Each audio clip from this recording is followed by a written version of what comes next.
2020 changed the trajectory of my life forever. I was 24, succeeding in a job that offered huge financial reward, yet I was unhappy and unfulfilled. My chronic illness, cystic fibrosis, had caused my lungs to bleed, and it left me in a hospital bed. Now, I left that job and created this podcast, and I left that hospital bed to run marathons and prove that we aren't defined by our circumstances, but rather how we respond to them. On this show, we discuss the adversity that my guests and I face and how we overcome that adversity. This is A Lot to Talk About. G'day. Welcome back to another episode of A Lot to Talk About. It is your boy, the captain of the ship, the man in charge, Bradley J. Driver. Of course, you can call me Brad. Very excited to be here today. I'm up in Sydney at the Winning Group's HQ. I'm here with a guest that I had the pleasure of meeting just a couple of weeks ago at the Humankind event. We're speaking about neuroscience, and particularly the neuroscience of self-knowledge, which I know for everyone listening or watching this podcast here today, you're going to get so much from this because I got so much from it myself. Today's guest is a neuroscientist. She is the Chief Strategy Officer at Winning Group. She's the founder of the Deep Sphere Assessment, which we're going to dive right into today. Ladies and gentlemen, from your home, your car, or wherever you are, give a very warm welcome to the one, the only, Katharina Kuehn. How are you, Kat? Thanks, Brad. Very well. Thank you. It's so good to be here. I reflected on our chat a whole lot. So for a bit of context for the listeners, at the Humankind event, you not only spoke and gave a keynote, which I was lucky enough to catch the back end of, and it was incredible, but you were sort of hosting a podcast similar to what we're doing today, where you were diving into the neuroscience of self-knowledge, taking people through the Deep Sphere Assessment. And if I'm getting this right, and I'm no expert, it was the 4 determinants of human personality, and then how that applies to not only their life story, but how they can work with their hardwiring. Yes. Am I sort of hitting the nail on the head there, or am I a bit off? No, absolutely. It's absolutely right. It's a very complex topic, and I'm sure we're going to get the time and chance to unpack it, hopefully. But that's very true. We talk about human nature and personality, not only by using simple descriptors, but actually looking at the different layers that make us who we are, and to see how they shape our decision-making behavior at the deepest level. Yeah, I love it. I have to ask, firstly, why neuroscience? But more particularly, why the neuroscience of self-knowledge? Why is this important to you? To me personally? Well, I grew up in Germany as the child of 2 psychotherapist parents, and I deliberately put that little gap in the middle of psycho and therapist because I think it was a little bit crazy at times, but it was also super interesting and shaped me into who I am. I think always asking the questions of why behind the behavior. So that's for me kind of second nature, to grow up with that innate desire to understand the why behind a behavior. And so then growing up, I was interested in that and studied human behavior from different angles. First, sociology, so how we interact in groups, and then consumer neuroscience, really looking at how the brain shapes who we are and how we behave, our cognitive and emotional processes. And so I think it's just never been more exciting than right now, where we learn more about the human brain and mind on a daily basis, pretty much, because we've got so many new tools and ways of decoding it. And so this is why neuroscience brings a really different lens or different depth to being able to understand who we are, looking at our neurobiology, at our brain chemistry, also, of course, at the narratives that shape us into who we are. And therefore, I had the desire to build a model that is a more complete and holistic view of who we are, not just simple descriptors of here are your traits, but actually know what makes you who you are, looking at the brain science, looking at how your neurochemistry and your genetics inform, the starting point, let's say the foundation from which you work from, but then also how your prefrontal cortex develops as you grow up, and the experiences that shape you and the narratives. And so that was probably a very long-winded answer, but I think neuroscience, because it takes that understanding to the next level, because I think when we talk about discovering who we are, it matters that it's accurate, it matters that it's profound, it matters that it's diagnostic and explanatory and not just putting a label on people. And so that's why I think the field has a lot to say about that topic. I love that. And, you said long-winded. Anyone who listens to this show knows that I'm all for a long-winded answer. That's all they ever hear from me.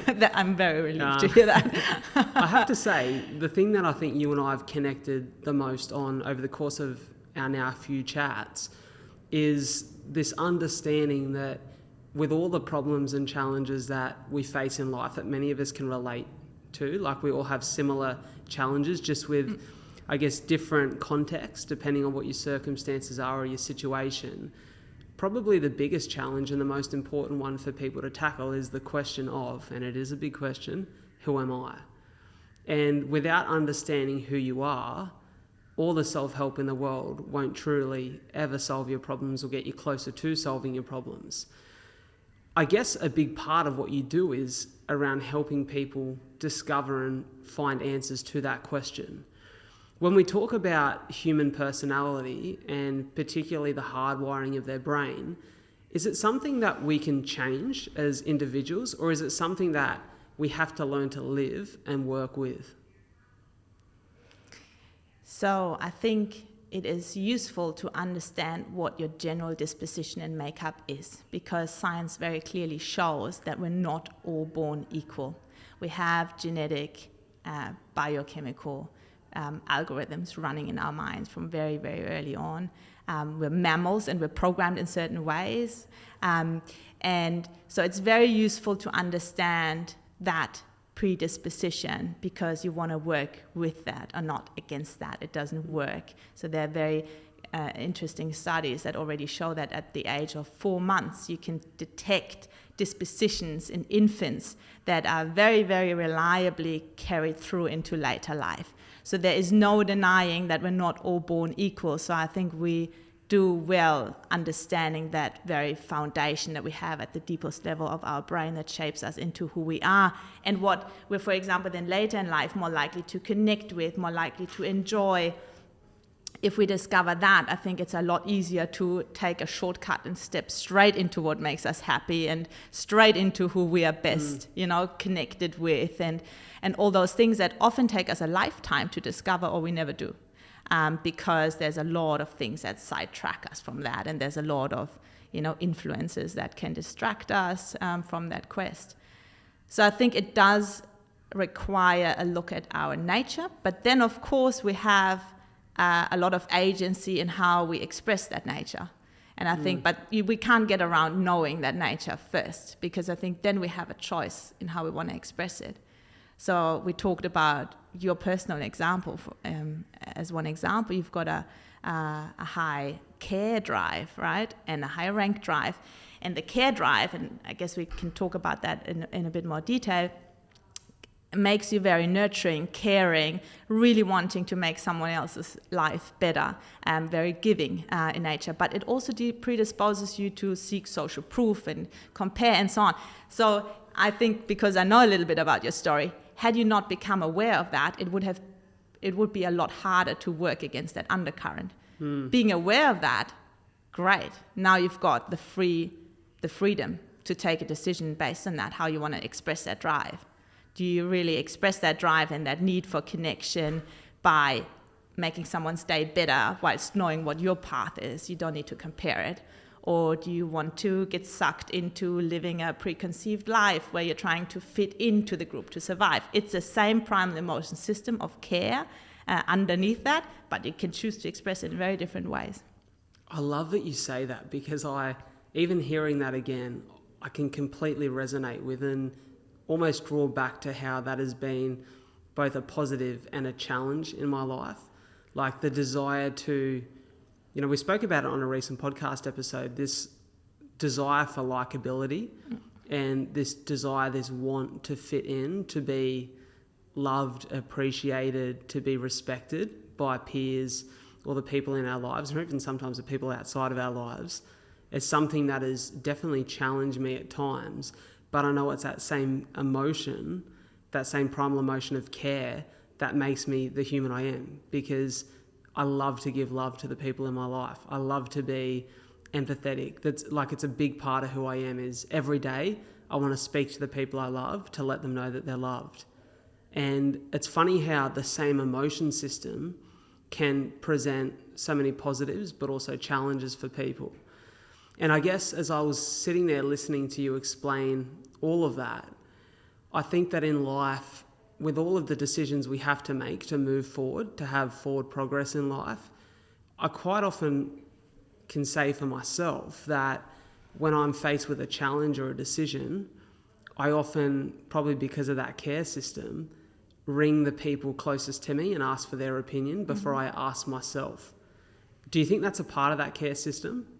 100%. I can say that, backed by a lot of research we've done, not just into customer behavior, because we know for a fact that people with a highly activated care system are the people that look for social proof. So even when they do something seemingly banal, like shopping for an appliance on a website, they are the people that look for the product ratings and the testimonials and the social proof to make their decision. Social proof acts like a shortcut to give you the confidence to say this is the right decision. And people with a high care activation have a much larger tendency to use that as a shortcut. People with a higher rank activation, for example, have a much higher tendency to use scarcity as a shortcut. So if something is expensive and out of reach and exclusive, they want to track that down because it symbolizes status non-consciously, and that's what they're striving for. So it's very, very useful to know those kinds of shortcuts that we apply in our decision making.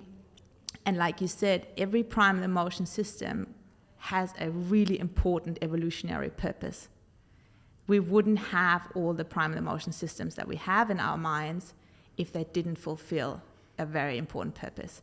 It is how we choose to express them, or how we learn unconsciously, mostly, to express them, that can be adaptive or maladaptive, can be helping our happiness and well-being or detracting from it. So in the case of a high care system, absolutely, oxytocin is one of the drivers behind it that makes us much more prone to look for group reassurance and approval, because ultimately we crave human connection and belonging. It's a survival threat if we get ostracized from the group. Oxytocin and the related brain circuitry and the high care system serves that purpose. It serves the purpose to alert us to what the group wants, what the group approves, how we can fit in, how we avoid being ostracized. That's its paradigm. I have a question that's just risen to the front of my head, which feels, with my limited understanding, like maybe I'm not sure which way this would go or what emotion system would motivate this desire.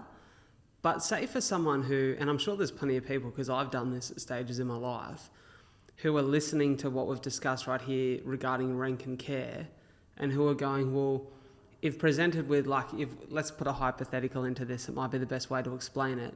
If you put a pair of Louis Vuitton slides in front of someone, and then a pair of slides from a Kmart, like an affordable option, and they looked exactly the same, except one had a logo, the other didn't, would it more so in most cases be the desire for rank that would persuade someone to pick the Louis Vuitton slipper over the Kmart? Or is that a care thing because they care about social acceptance? That is such a good question. No one's ever asked me. That is really interesting to think about. I mean, generally, luxury brands, right? That's the whole purpose of brands, creating associative concepts in our minds. The purpose of that is to signalize status and exclusivity. And because to a degree we all strive for that, because it is rank that allows us access, or again from an evolution perspective, that allows us access to material resources and partners in the environment. No one is free of the rank drive. Let's just be very clear of that. So to a degree, but some people much stronger than others, we have that drive active in our minds at all times. Yeah. So this is, of course, what luxury brands play to. So if you buy this brand, you will elevate your status and your significance because you get associated with that brand, and others will go, oh, you can afford that, you must be very important. And that will increase your access to networks, partners, resources, jobs, whatever, you name it. Yeah, so to a degree, we've all got it. Sorry, I was just thinking, you spoke before about once you understand what primal emotion systems are most linked to your hardwiring and your brain, that you then get the freedom and the agency to express them how you want to. Yeah. Do you think that people don't, do you think that it's the, see, this is such a unique concept to me, so I'm trying to think of the best way to ask this question. Do you think that for those people who feel the desire to purchase the more high-ranked brand, that then in understanding why rank is important to them, they have the agency to feel better about that decision? Or do you think there's still an element that you always kind of understand why you're doing it and you don't really sit well with it?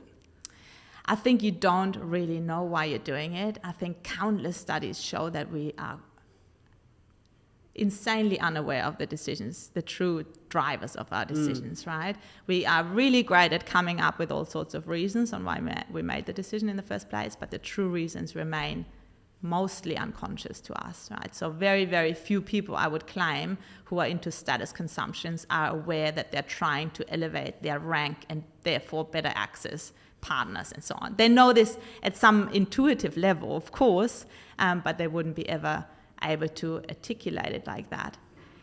And then, of course, it's also interesting what happened, and that's maybe a bit of a sidetrack, but with that status consumption, right? What happened during the pandemic, where you could see, actually jumping on a Zoom call, no one sees my Armani pants and my Rolex watch and my fancy car. And I feel like it's still, the jury is still out on that social experiment of the pandemic, but I think it's super interesting what a decreased visibility of those status cues did to the status consumption. A lot of people went, actually, maybe that doesn't make me happy. Maybe I stop working so hard to chase all those status symbols and rather downsize into the country, into a smaller house, and have more quality time with my family, you know? So This is a totally different topic, but it's interesting if that kind of status consumption doesn't get rewarded in a social environment because no one even sees it. It becomes worthless.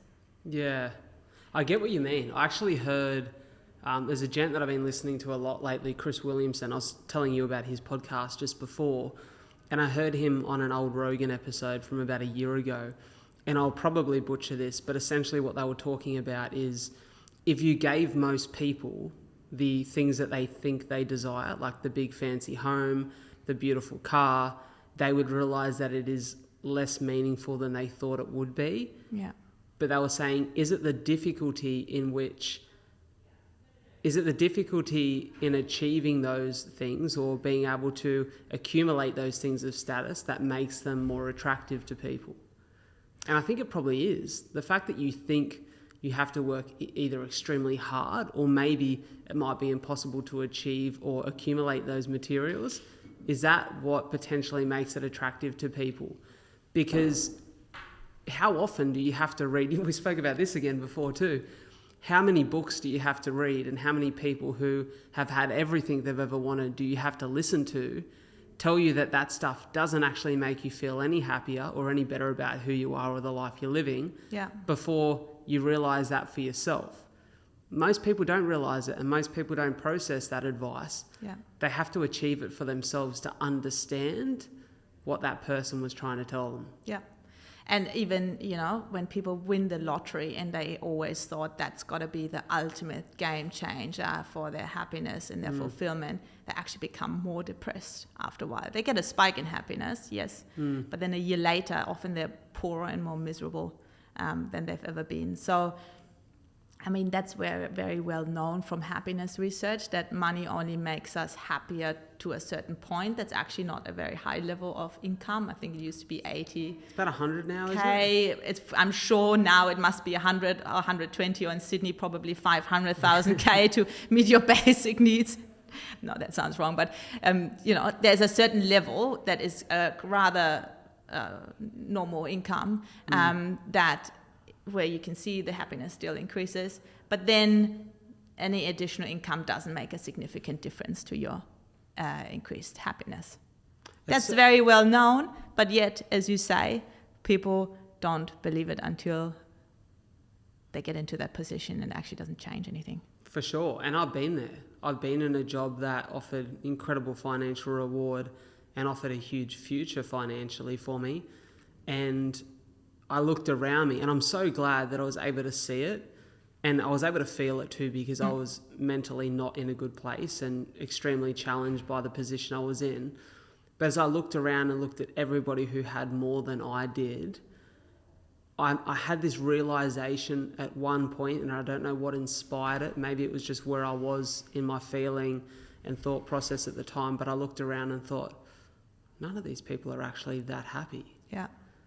And I'm so glad I was able to see it early, because it allowed me to make decisions and actually start to ask myself really quality questions about who am I and what actually makes me tick. Yeah. And I kind of want to head back in that direction. Can I just say something? Yeah. Because I feel like I haven't fully answered your question before. It absolutely is a high rank drive, and this goes out to high ranked people that can actually identify that in themselves.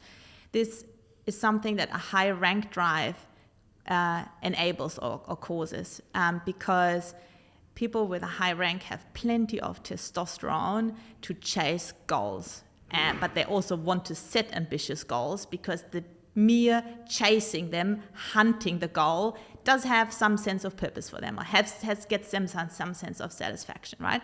So people with a high rank drive are a lot likelier to keep chasing forever the next goal and the next goal and the next goal. And like you said, a lot of them get stuck in this forever chasing. And of course you never get there, because there's always someone with a bigger house. There's always someone with a newer car. It just doesn't, where does it lead? It never ends. There will always be someone with a bigger super yacht when you finally land in, Cannes, and, then there's the next Russian billionaire with a bigger yacht. So it doesn't actually ever get you to the goal, but the mere chasing is something that's a little bit wired into the high rank kind of psychology. And the trick is, and I think that's where you've benefited usually from your high care drive as well, to stop and think, and feel into it, and feel into the satisfaction you can, for example, get from human connection and giving to the people you love, and all of that, because you've got that very, very strong drive. A lot of high rank people don't have that. It's actually a rare combination to combine high care and high rank. A lot of high-ranked people are much more one-dimensional, and for them it's a lot easier, a lot harder to get out of that treadmill. And most of the time it only changes when they have a midlife crisis or a heart attack or a divorce that they get to question that. Yeah, it's so important that we talk about this, because I recognise, and this is something that we connected on in our conversation at Humankind, I recognise the incredible gift that my cystic fibrosis has been, because it's allowed me to learn that lesson very early. Like when, we spoke about me being 18 and rushing to emergency with bleeding lungs, thinking I was dying. And in that moment, you ask yourself some very serious questions about the human being you are and the life that you're living. And I'm so blessed to have had those experiences and to now have some of those answers to the questions I ask myself.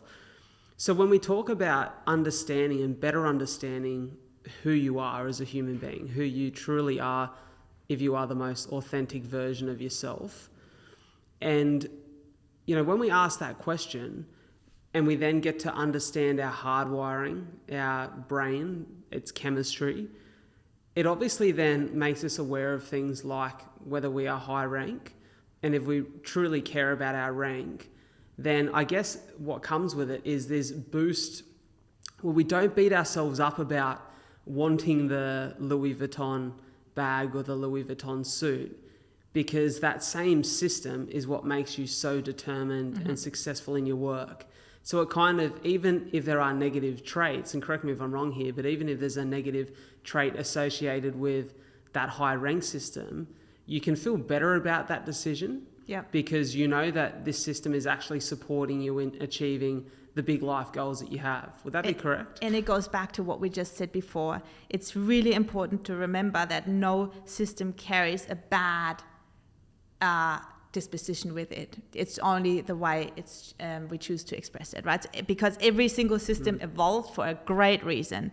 The high rank system, like you say, gives us plenty of drive to make things happen. And we do need to make things happen in this world and shape it, right? And there's so many great things you can make happen that add a huge amount of value to people and planet. And so the ranked system absolutely has a crucial place. Without it, humanity would be nowhere. The same goes for the care system. Without it, humanity would be nowhere. No one would care for offspring taking on that hard work. No one would actually look after a sense of cohesion and bonding in the group, which is essential for the survival of our species. So this is something very, very important to remember when we talk about personality. There are no better or worse traits. There is no judgment around them. They are all highly crucial and adaptive, for humankind to have evolved to the point where we are. But now the responsibility is then on knowing what they are and choosing to express them in their hopefully most constructive ways. So let's talk about that, knowing what they are. What are the primary emotion systems of the human personality? Yeah. So there's research going back to one of the pioneers, Jacques Panksepp, who used deep brain stimulation to actually study those brain circuits that are associated with primal emotion systems. Interestingly, those primal emotion systems exist in all mammals, not just humans, because they help all mammals thrive and survive. Right? So that's something important to remember. And so there are a couple of different ways to look at those primal emotion systems or to sum them up. I sum them up into 5. So the first one is care. We spoke about that a little bit. The second one is play. So a sense of play, rough and tumble play. You can see that in the wild. You can see that in toddlers. You can see that in boardrooms in a different way. You can also see rough and tumble play when there's banter and joking going on, right? So that's the play system that makes us curious, creative, playful, forming social bonds, testing limits. And then we've got the seek system. The seek system evolved to make us explore for new territories, both in the realm of the physical world and in the realm of ideas, because that helps us, of course, push the boundaries and innovate. And then we've got the rank system, which we talked about, which is all about power, dominance, submission structures, regulating conflict in groups from an evolution perspective, and regulating access to material resources. And then finally, we've got what I sum up as the guard drive. So that's actually a opposing force that is a more conservative, preserving drive that's designed to keep us alive.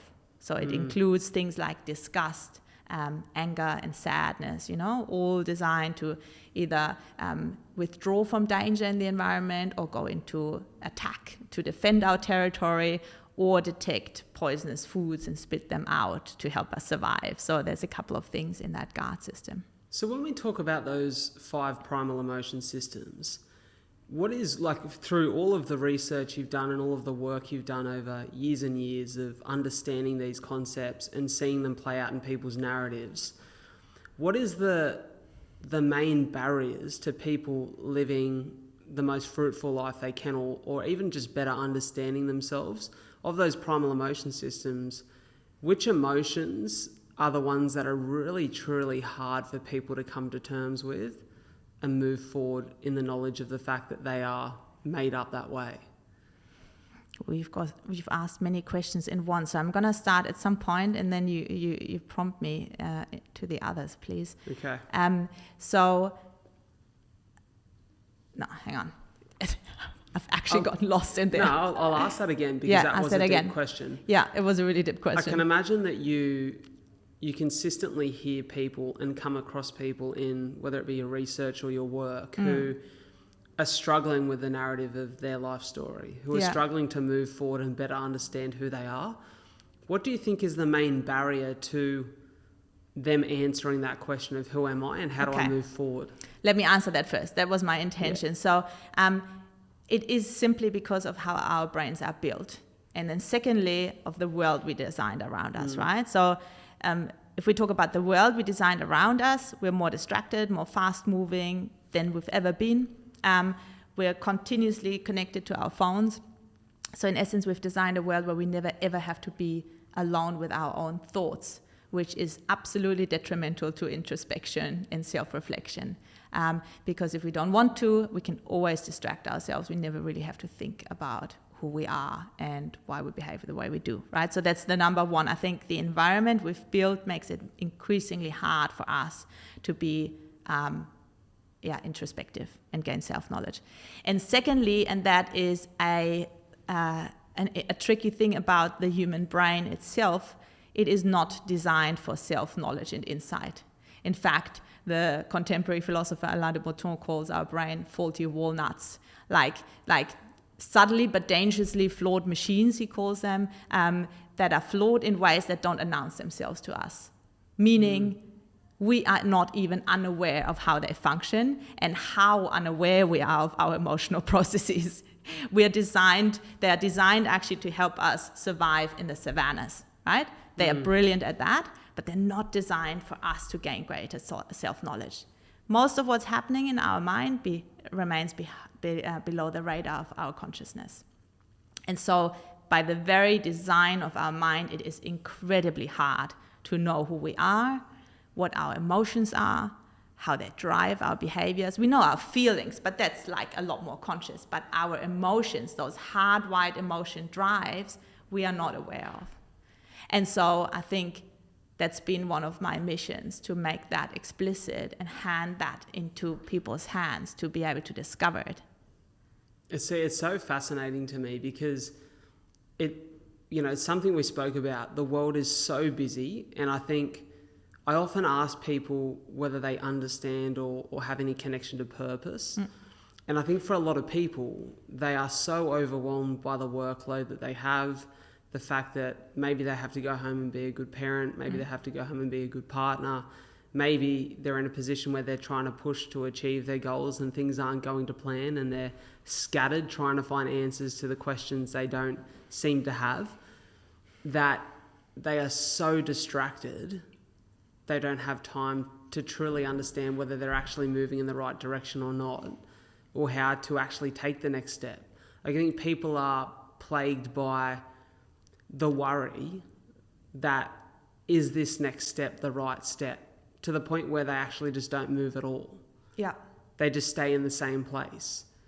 What have you understood, like with all of the knowledge you have in this subject and area, what is the one thing that you would encourage people to understand, to continue to research and learn about, that would have the most positive effect on anyone who resonates with or associates with that feeling of being stuck in their struggles right now? Take a first principles approach. Understand who you are at the very core. Don't look at all the self-help literature of people recommending XYZ strategy to fix your problems. Just go inside.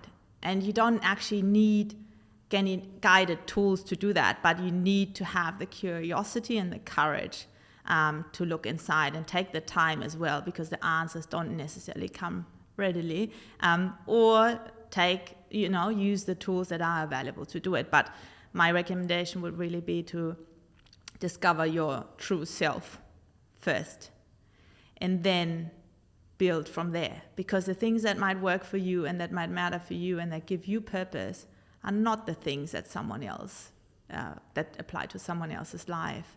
So I can't emphasize that enough, because in the absence of that, you're trying to adopt someone else's strategies that have probably worked for them but are unlikely to work for you. Do you think that's a major issue? Like, I see a lot of people who want to be like someone they aspire to be. Like, that's, we spoke about it, and I know you listened to the episode on the way in this morning.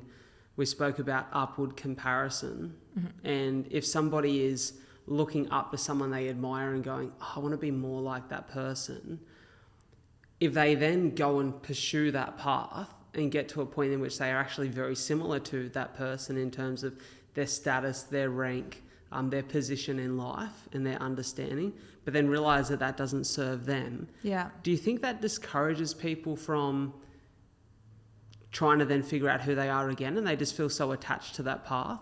Because you hear it, and I think that's what the midlife crisis seems to be related to, is it's somebody who has gone on a life path that they thought was the right move, or they felt as though they had no other option but to go in that direction. They then get to a point in which they're married with the children and, at a senior position in their job, but they realise they're completely unhappy. And they're troubled by this fact that, well, I either flip everything on its head or I live like this for the rest of my life. This is why I think it's so important to try and discover these things when you're young, before you make a lot of consequential and irreversible decisions. It's never too late, but of course it comes at huge emotional, mental, financial costs, you know, or at the cost of others. So I think do it as young as you can, like yourself. I think that's such a great example. But do it. There's no way around it, I think. Well, you know, so the other day I was dwelling on this concept of, well, this quote that I'd heard, and it was actually from Chris Williamson again. He's just been providing some gems at the moment, where he said, you either give up or you win. And it made me think about my life in the last 3 years in particular. Like, I left a good paying job with plenty of potential to pursue what felt like purpose and passion, and has now been deemed to be purpose and passion because of the joy I get from it. But it's not been a linear path to getting here. Like, it's been ups and downs. It was me getting to a point where I was broke, having to sell my home, then getting a boost because the housing market during COVID was amazing. So I got this boost of finances, and I was like, all right, perfect. I can now pursue my dream, and I've got this money to fall back on. And the great thing is that I'll most likely achieve some success and financial sustainability before this money runs out. Well, that hasn't quite happened yet. And so I'm in this point 3 years later where there are still challenges I have to face, and there are still daily problems that I need to solve. Yeah. However, I'm very certain that I know who I am.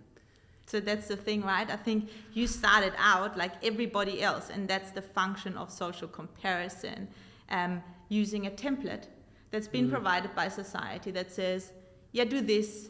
If you don't have any idea what you really want to do or who you are, just do this because this kind of works for most people. It doesn't really work for most people, but this is what most people do. So it's kind of a safe way. So I think that's what a lot of us do. We try and look for those role models and look for those templates in absence of knowing who we are and what we should do.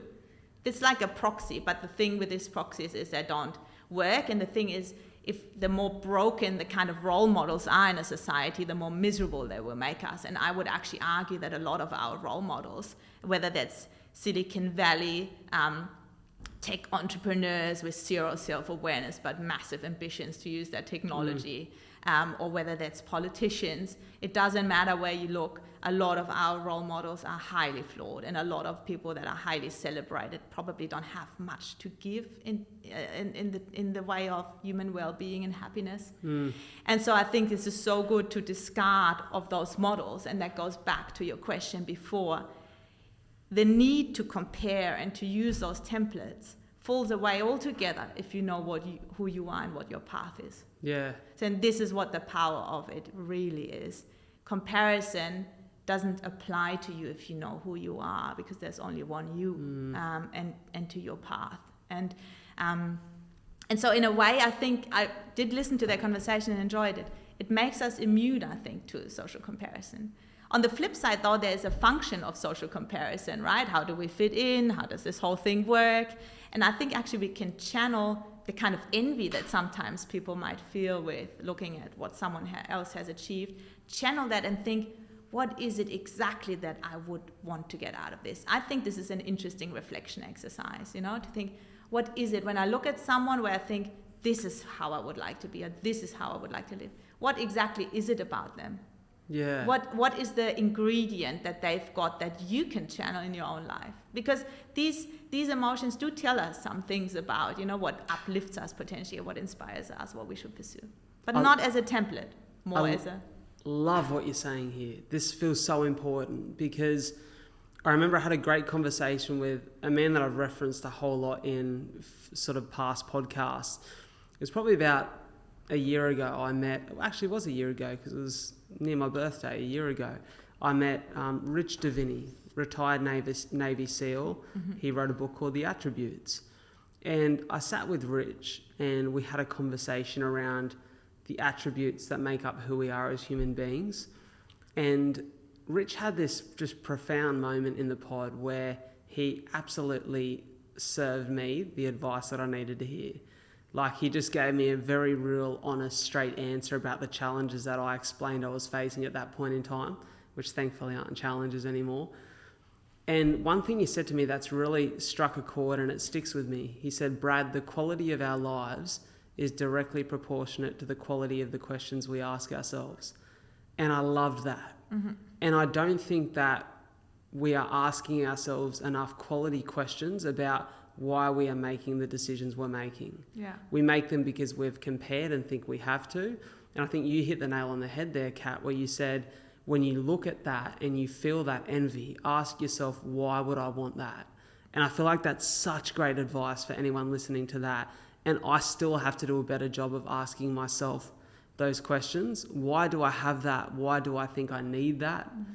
And I think in that question, you find answers, and maybe you can then, like you said, be immune to feeling that sense of comparison or that need to compare. Now, I want to go back and backtrack just a little bit to something you spoke about with our role models. And you spoke about our role models from a societal standpoint, the people we look to who are deemed to be quote unquote successful. I think this generation, and I'm immune to this because I have very, very supportive parents and supportive people in my life.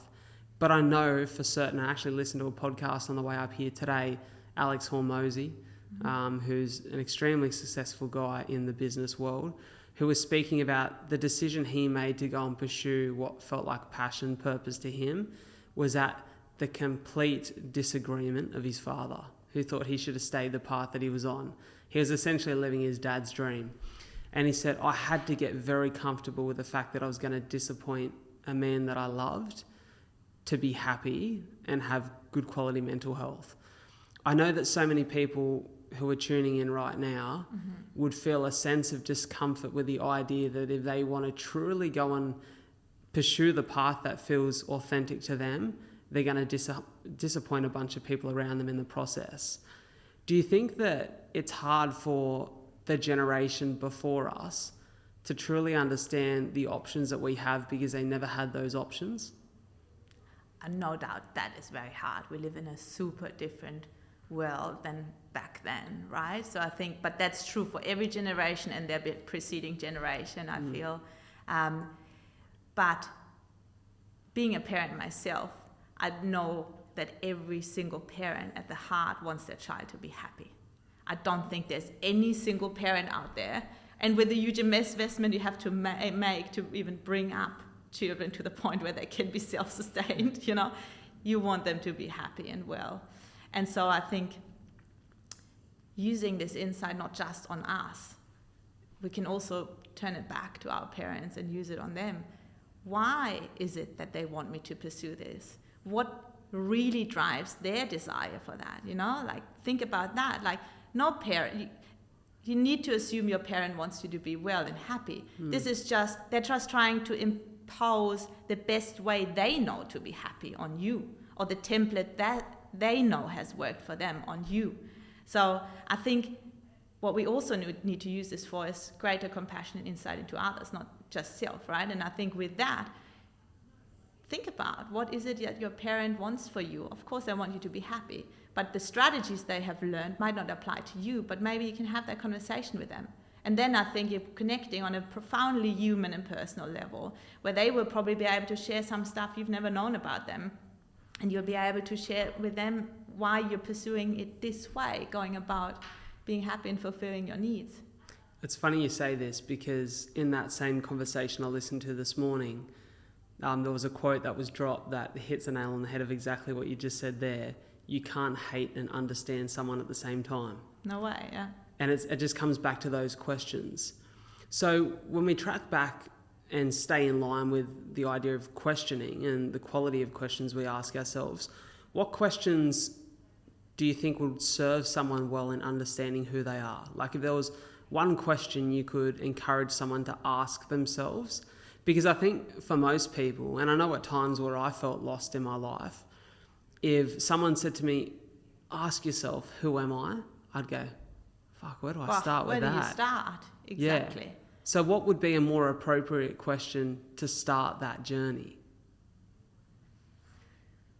This is very, very tricky, right? Because it goes to the very heart of who are you, or who are we? What makes up the different layers of ourselves? And like we said before, it is very, very hard to get a glimpse into that unless you've got some sort of training to guide you through that. So I think one thing, though, I often say to people is, what is the one thing you feel like you couldn't live without? Do you know, that goes into your values, but that also goes into your needs, you know, your most dear needs that you're holding. What is the one thing, if you had to decide, you were stranded on an island, let's say, you know, and for the rest of your life you would have to live with this one thing, what would that be? Or lack thereof. Sometimes thinking about the lack of something can help you get that insight. So for me, for example, personally, and it's always been like that, I could not live without a sense of discovery and autonomy, you know? If that was taken away from me, no security in the world would ever make me happy. But for other people, it's the opposite. Some people couldn't live without a sense of security and continuity. That's the most important thing. Yeah. It's so interesting because I'm thinking about what that answer would be for me. And for me, it's so, like, the answer is so clearly just the love of the people I have around me. And interestingly, this goes to the very heart of your most active primal emotion system. And when you take that guided process, that's exactly what you find. You are made up of all of those different driving forces in your brain. But the one that's most active decides what you ultimately, if you had to make a choice, couldn't live without. It also decides what you default to when you're under massive stress and pressure. It's the one most defining thing. So, but I realize it is hard for people to ask that question and systematically cover all the different answers they could come up with. Do you think in discovering the answer of who am I, or even you could relate this to setting goals for ourselves as human beings, to creating or crafting a purpose for your life, do you think that we have made the mistake in society right now of trying to be too profound with that? Do you think it's simpler than, well, my goal, dream, purpose, who I am at the core is to be this extraordinary human being who does all of these amazing things, which can still be possible, but you think we've set our desires and hopes so high that we will never truly... Is it just too far away? Is it too complicated? Because the more I think about it and just sitting and mulling on all of this now, I have huge goals, plans, dreams for my life. I'm such a dreamer. I talk about it every day, where I can see myself going. Like, it's having that end goal in mind of where I want my life to be and how I want it to look.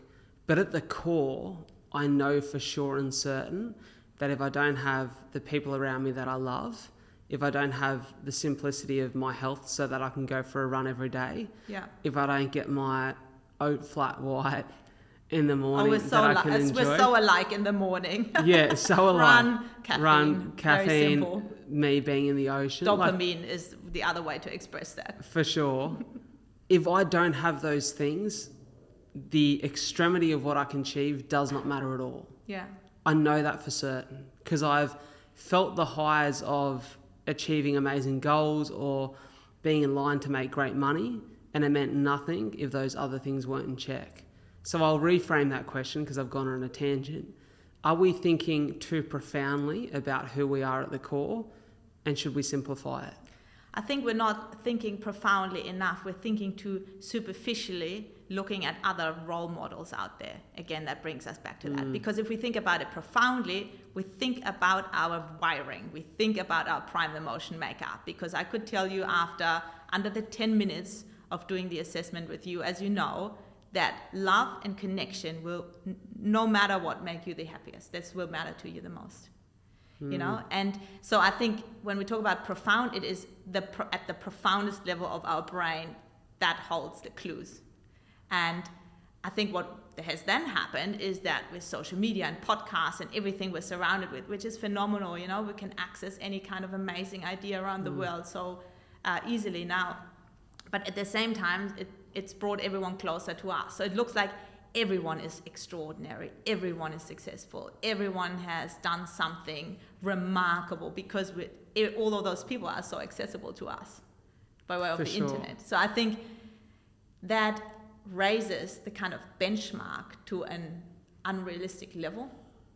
And at the same time, that's coupled with a kind of society and philosophy, Western society anyway, Western culture and philosophy, where we're highly individualized and individualistic, and we believe that our destiny lies in our own hands. We don't think that any external circumstances shape who we are. We don't think that, there's like bad fate and, upbringing, for example, limits us.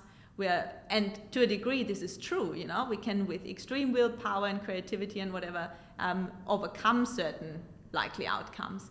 But at the same time, I think it's extremely unhelpful to think that everyone can and must become extraordinary to be happy.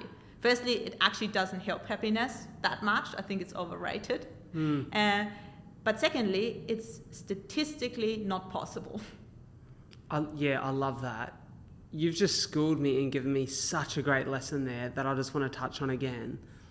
The way that you said we're not thinking profoundly enough, we're thinking too superficially, and its authenticity is as profound as you'll ever need to be, right? Just understanding who you are. And I think that's such a great lesson, because it is so easy to get caught in the trap of what we're not based on social media.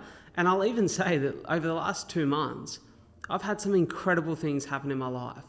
Some incredible opportunities, from speaking at the Humankind event and meeting all of you wonderful people who were there, to being invited to Spotify HQ. I was on an SBS program. I was on some AVC stuff. There's been all these exciting opportunities. And I've bumped into a few people that I know back home in Wollongong, and they've gone, far out. It looks like things are really starting to happen for you. You must be rolling in the coin now. And I'm like, I didn't get paid for any of that. It was all opportunity to move me in the right direction. But they were under an impression that the success of those things was incredibly fruitful in the financial space for me, just because they'd seen a photo on Instagram. Yeah. And we are so confused by what we're seeing, and we're processing it through probably what we desire deep down, and thinking, oh, those people have that. It's that comparison model again. But I think we just have to stop and understand that social world isn't real life. And a lot of the time it's just the highlight moments of people's journeys, the highlight moments of their week. It is not at the crux of who they are, and it definitely, in a lot of cases, does not express the challenges that they have. No, that's very true.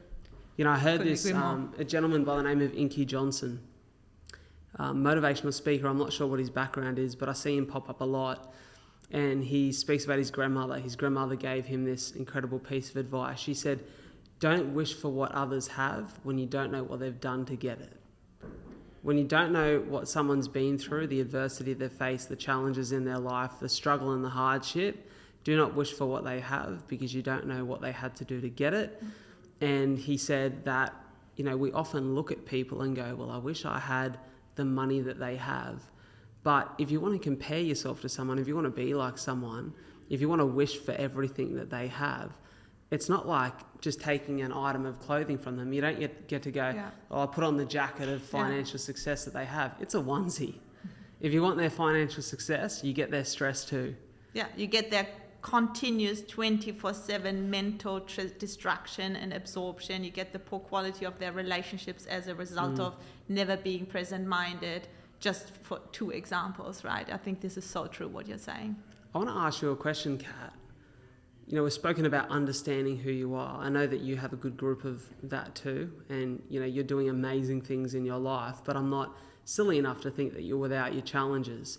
What have been probably the 1 or 2 biggest challenges for you in the course of your life that you've had to navigate, that this work, this understanding of who you are, has had the most profound effect on helping you solve those problems and understand them?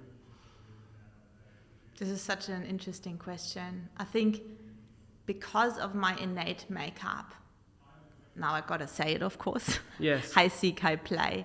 I love having a challenge. So my whole life, I actually sought out challenge, whether that was career-wise or moving after studying from Germany to Australia without even having sorted out a place to live beforehand. Like, I love throwing myself into situations that are extreme and challenging, because I know I always land on my feet and I can work it out, and I actually love that. I love that, being on the bleeding edge of stuff sometimes. Makes me feel alive. And I think the biggest challenge I had with that was becoming a parent, because beforehand, you go to your 6 a.m. yoga class and you spend 1.5 hours at 40 degrees in an extreme pose, and they say if you can breathe through this, you're independent of what's the external circumstance, and you celebrate yourself, and then you go on and go into your day and do whatever else. You have no idea what challenge and pressure is until you are the parent of an infant, where suddenly the challenges you're being thrown are not the challenges you picked conveniently, but they are things you've never even thought about were things, and suddenly someone else is running the show and directing your day-to-day life. And for me personally, going back to our unique makeup and how that brings about unique challenges, for everyone out there who is high seek, you have a strong desire for autonomy and urgency and speed. This is not possible with a young child. That's the one thing you cannot have. And that's the one challenge you will not pick deliberately. And I remember I had, my daughter quite late in life, let's say, in my being 36. Because I knew this would be the most challenging thing for me ever, to have someone so depending on me that I need to give up all of my autonomy for a little while until they're big enough. But I made that decision quite deliberately, because I was tossing and turning, like, I've got such a great life and I get to travel the world and work in the field I absolutely love working with, got a great relationship and all the rest of it. And you could keep doing that for another decade or another 2 or 3 decades, and you've become ever more optimized in your way of living. But really, is that really challenging yourself? I'm like, actually, I think to really challenge yourself, you got to raise a little child. And that is not something that comes to me naturally. It wasn't something I felt like I'm born to do, really, if I'm honest. But I went and did it because I thought we need to be jolted out of our highly optimized individual lives, kind of thing. And so that is my honest answer. That for me was and remains to be the biggest challenge, but also the most rewarding and amazing thing I've got no regrets ever about, but it remains a challenge. I love that we're having this conversation, because as we were just talking about that, I wondered, and you answered my question for me, whether in understanding, having a deep understanding of who you were, whether you had any challenge or any difficulty in making the decision to have a child, because you knew that it would potentially change some of the things that worked for you in your life. Do you think that... I did, and it was very deliberate. Yeah, I love how deliberate it was for you, and I love how you were able to reframe that desire for challenge into, well, this is a new challenge that will lay ahead, that will test me in new ways. Do you think that people, in understanding who they are, what they desire, what they want, do you think we're sometimes opposed to making choices, decisions in life that will be challenging and potentially push us off our path to better understanding what may be the things that we need to pursue? Yeah, I mean, this is a perfect example, right? Choosing the challenges that I can handle. Yeah, I can say all day long I love challenges, but if I get to choose them, I'm kind of in control. A real challenge is if you're not in control. Yeah. So, yeah. I love it. It's so important to hear, and I think everyone who listens, like the majority of people who listen to this podcast are between 20 and 34, and I think at those ages, you have so many big decisions to make. Yeah.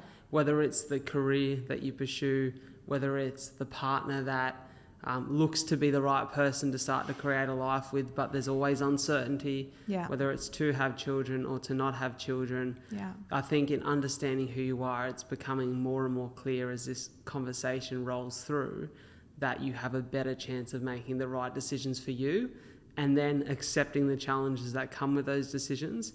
Because I think it would be naive of people to think that every decision, no matter how closely it's linked to you being aligned with who you are as a person, means that it will come without challenges. No. That would be so false to expect, yes. right? Yes. And I think we said, when we had our conversation at Humankind, that all of the fears that come with the unknown can't stop people from moving forward. It's important to understand that fear plays an important part in our lives, but we have to have that thing that you discussed before, the courage to make tough decisions. Yeah. And the courage to be wrong at times. Yes, and for some people that's easier because of, again, their innate makeup. They are more comfortable, making mistakes and trying out things and correcting their course. And some people just need a greater sense of certainty and continuity, and they find it a lot harder to get out of their comfort zone. And if they're happy and fulfilled, that's great. But if you feel like you're not where you want to be, or if you're feeling unfulfilled, or you feel like you live only a small part of yourself, then it is a good idea to push that comfort zone, get out of it, and see what happens, because that's a great way of getting to know yourself. And I think that's probably behind seeking challenges, really, for me, is it's in challenge and under pressure that you really get to know yourself. So your little one's 2.5 now, right? Has there been any indication to you that who you are at the core, at the hardwiring of your brain, has somewhat changed because of the new environment that you're in? It's such an amazing question, because I used to always say there's only a number of things that really change your personality, as in your neurochemistry, dramatically for a longer period of time, and that's childbirth and trauma are two of them. But then we see that people after a while return to their base levels after a year or two in general, right? And that's true. And I've gone on this strange neurochemical experiment myself now to see whether it is actually true what I've been saying and reading in the science, and I can absolutely confirm that. I think that my brain wasn't prepared for the levels of oxytocin and estrogen and all the things that come with, childbirth. And at times I felt like I'm almost allergic to it. I could see my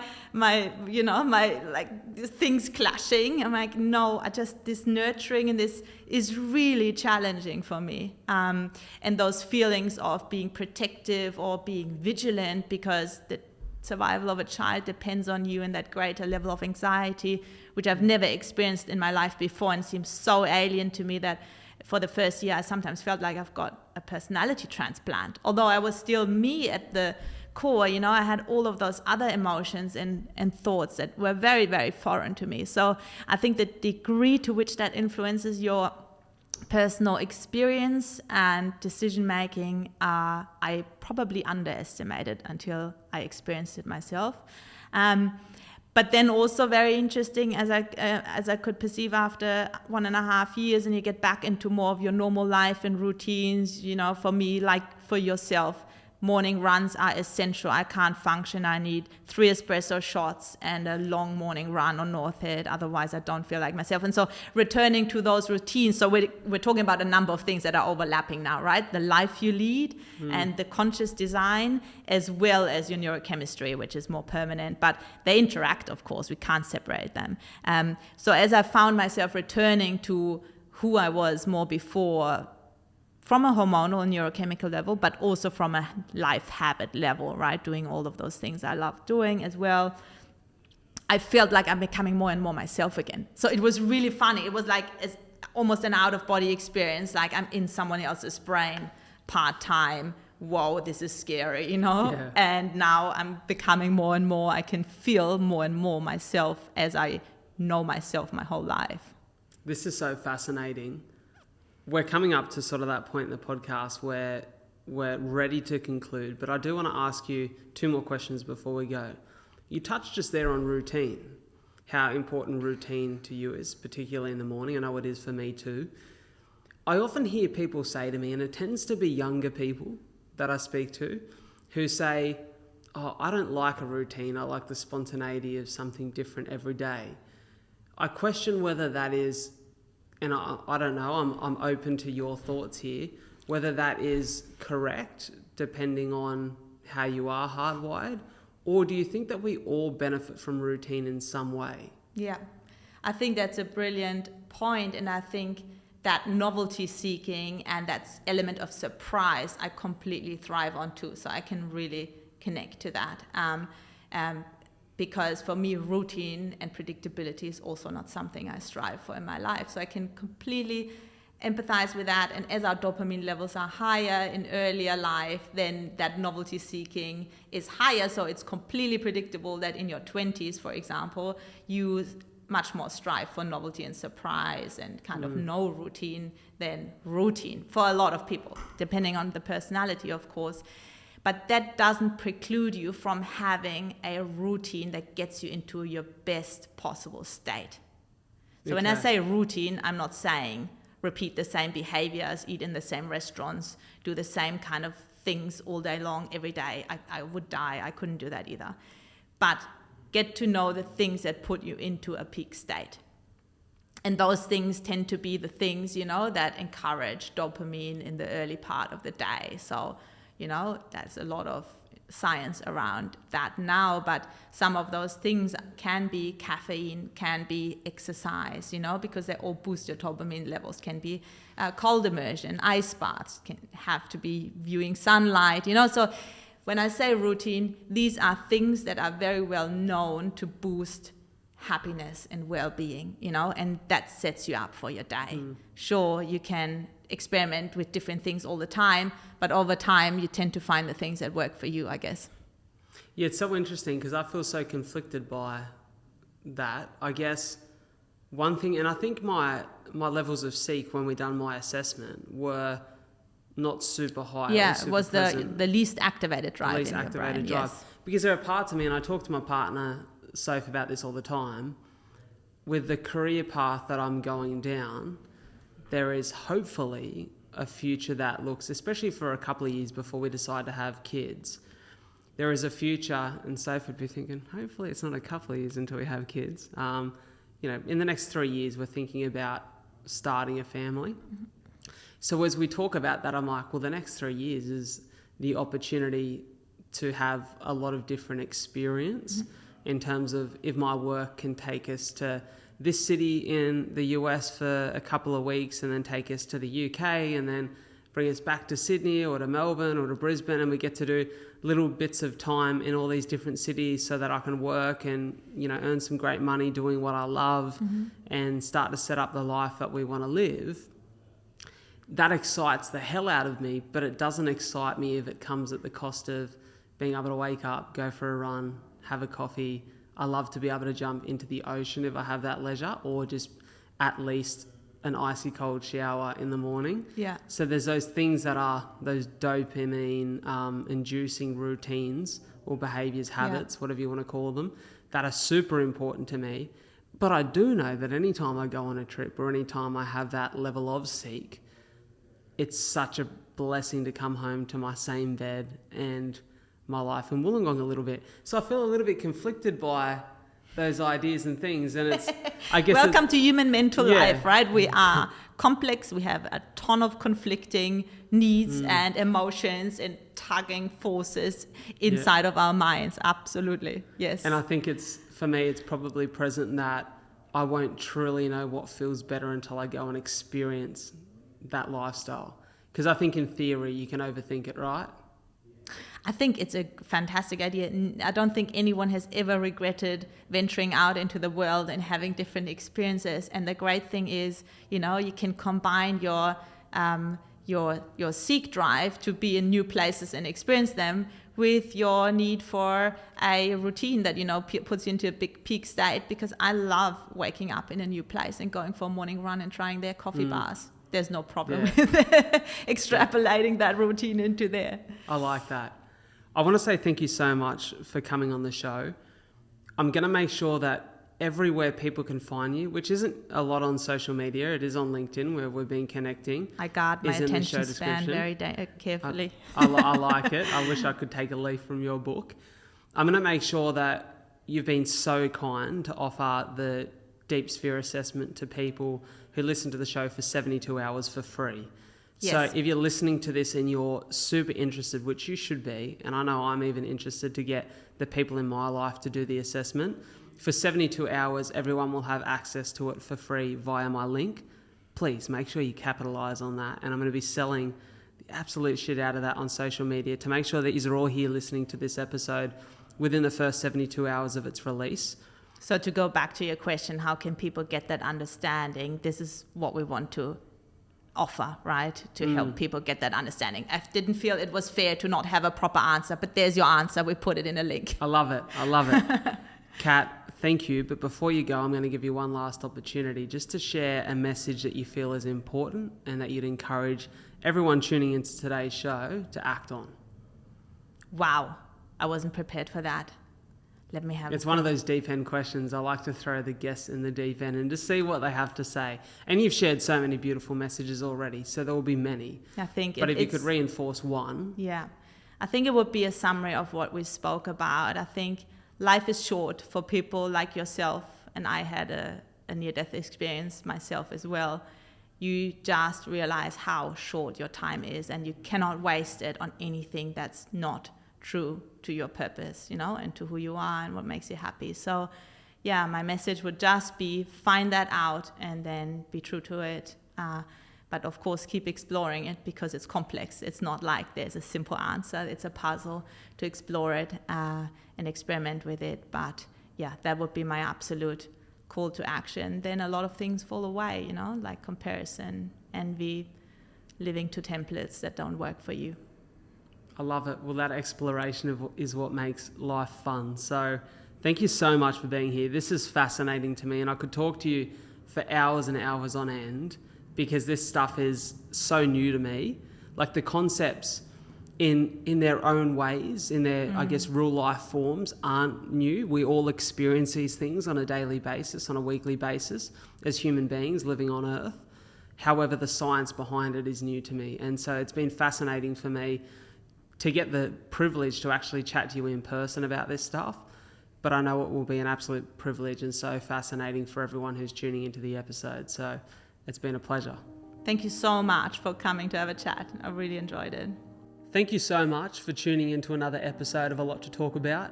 It means the world that you guys are in my corner, that you continue to listen to the show every week.